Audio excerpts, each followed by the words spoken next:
Hello everybody, welcome to the latest episode of Riding with the Rabbi. We have with us a special guest today, our guest of honor for this coming Shabbos, celebrating his bar mitzvah, Yosef Pesach Schall Brandon and his father Alan. We're trying to get Alan also to get more involved in shul things. He just kind of stays on the sidelines and doesn't do anything. But Brandon, are you excited? Yes. What are you excited for? Being a bar mitzvah and going up and doing everything and then the party. Okay, that's good. Fair enough. Are you nervous? Yeah. Are you anxious? Yeah. Do we need to talk about that? I mean, that's actually good. I think it's good if you're nervous and anxious. I mean, you're well prepared. I know that. You worked very, very hard. And I'm very proud of the work that you put in for this. And I think it will show, and everybody should really come to shul and enjoy it. Alan, what does it mean to you? You have Kanai and Nahar with 3 daughters, and we've been through 2 bat mitzvahs and now a bar mitzvah. I'm starting to learn. It's a little different. It certainly is. It's a super special time in our lives. I'm so proud of Brandon and all the work he's put in, and so happy to share this momentous occasion with Eitz Chaim and all our friends and family. We know this last year and a half has certainly been challenging, but we hope with God's help we can pull this off in the next few days. And certainly had to pivot a few times, but we are super excited and looking forward to it. And most important, it gives me such joy to watch Brandon learning and rising up to the occasion. Yeah. And I have to say that your choice of beginning the simcha with a Torah dedication, I mean, that's phenomenal, because I mean, it just shows by example what's important. And so tell me, like, how did you come up with that? What made you think of a Torah dedication, or what's the genesis of that? Well, listen, thank God I'm blessed to be able to do this, and as our family. And to the best of my knowledge, there's never been a Schall Torah in this world. And I thought, what better time and way to do this than in honor of Brandon's bar mitzvah. And we know in our history how many scrolls were lost and desecrated, and it's our duty. It's one of the 613 mitzvot is to write a Torah, and I mean, I'm working my way through the other 612. But so Britt, do you know what number of mitzvah it is, writing a Torah? I'll give you a hint, it's the last one. 613. Oh my God, you're good. 613, that's right. Okay. Now, who do you think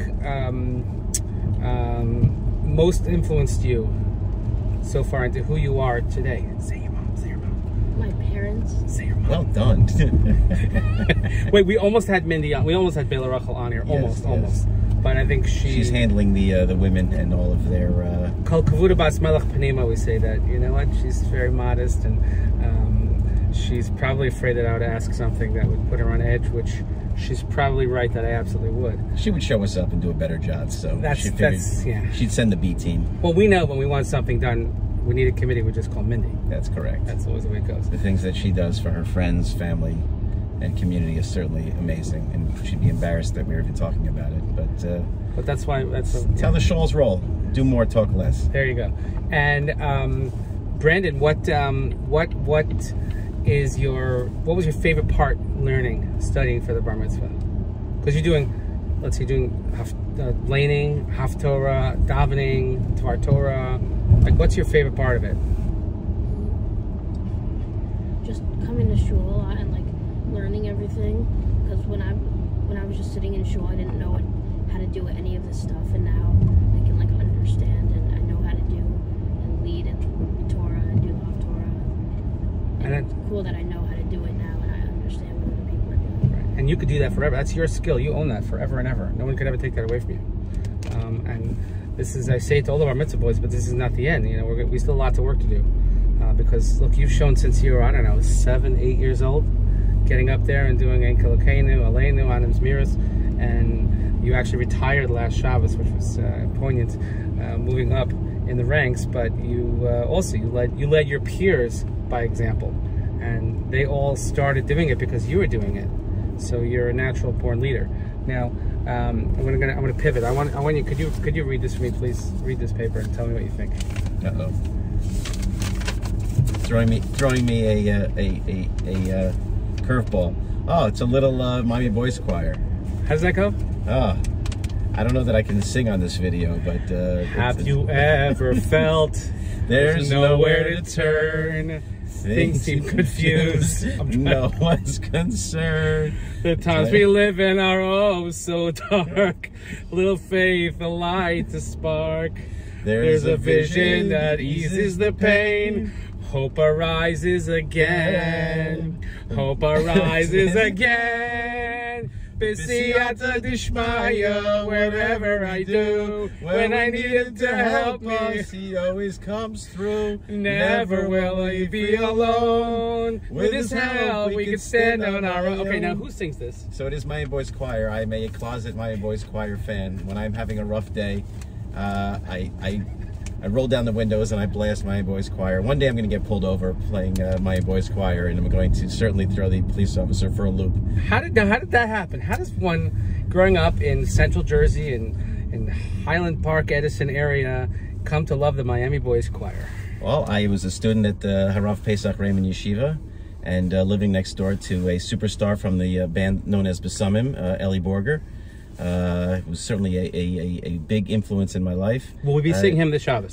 With God's help, we will sing. Will he be performing this Shabbos? With God's help, we will get Does he know that yet? Yes, he does. Okay, yes, very good. He said he's up to the task, but at very least Shachris. Okay. So, yeah, we're looking forward to that. Eli always sat around Eli's table singing Zmiros, and his voice has always been an inspiration. He sang under a chuppah. And he just sang under his daughter's chuppah, right? Correct. That walked to sang her down the aisle with. So moving. He was, and he had Simcha Lerner backing him up. He did. He asked if Simcha was going to be here this week, and I said I don't need Simcha. We've got Eli. There you go. But always good to see Simcha as well. Never to take away from him. So that led to Miami Boys Choir. Correct. Is that what's your favorite Miami Boys Choir song? It depends. Depends on the occasion. Depends on the day. At weddings, I certainly like their wedding songs. Mehera. Exactly. Mehera. Okay, Brandon, do you share the same passion for Miami Boys Choir that your father does? Be honest. A little bit. I haven't heard enough. I haven't heard enough. You know what? I think we should try and work some of it into your repertoire. What do you think about that? I think we have time between now and then to work something in. What do you think? Yeah. Okay, I think let's work on it. That's really good.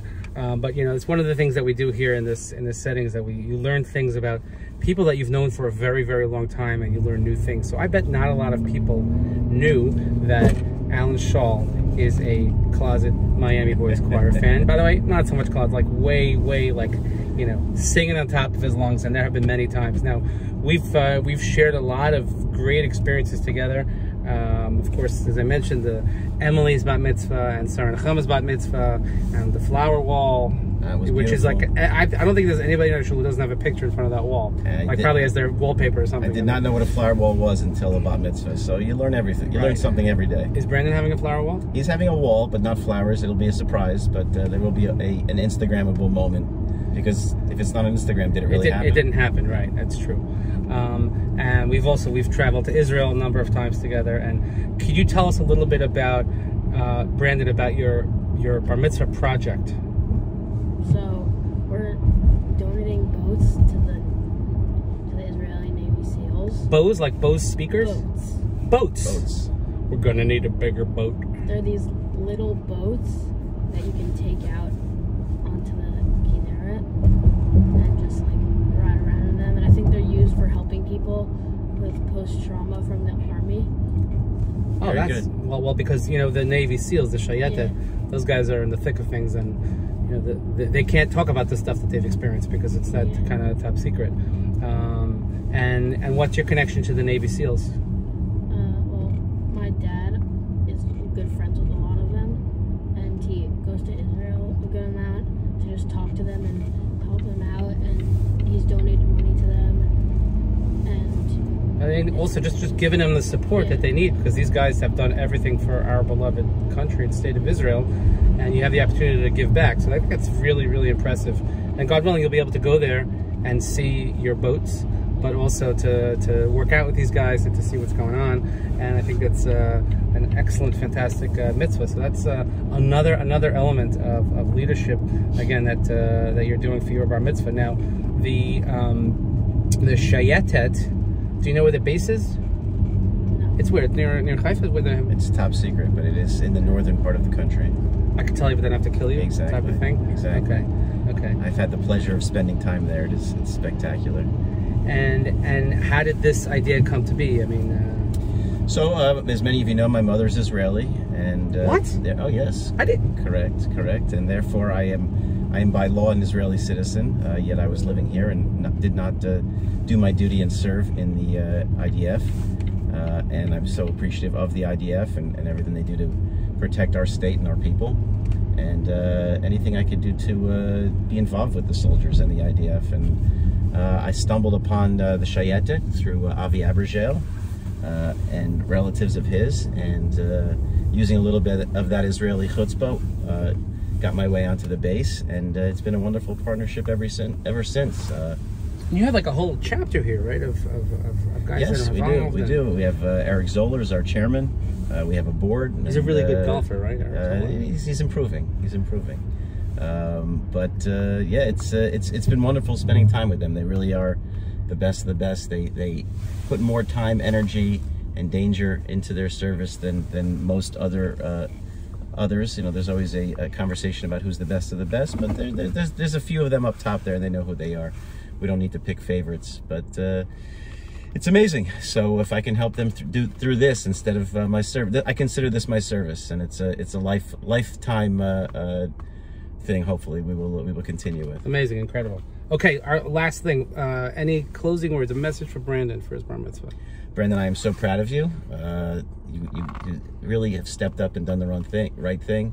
You're a great friend. You're a great brother, great son, grandson. And really proud of you. You really, and even though you now at this point can beat me regularly in ping pong, which I'm not so thrilled about, that's it. You see it. You're growing, and please embrace everything that you see around you, and continue to be the man that you're growing up to be. And Mom and I love you. Last word, Brandon. Thanks. Well done. Thanks. See you in the next episode. Bye bye.